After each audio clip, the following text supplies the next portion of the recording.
এ রমজামণি কই কথা বলে না কেন রে? হুম, আজ কয় তারিখ বলো তো? 2 তারিখ না রে, আজকে 5 তারিখ, জুলাইয়ের 5 তারিখ। আসো আসো আসো আসো আসো আসো, এই দেখো এ চড়বে দেখো। হুম,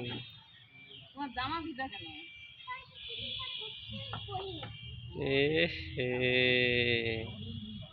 দেখো রজমণি, সামনে দেখো মা, আমার দিকে তাকাও, আমার দিকে তাকাও, আমার দিকে তাকাও। এ মা, পড়ে যাবে পড়ে যাবে, দেখি অত জোরে ঘুরাইও না। হুম।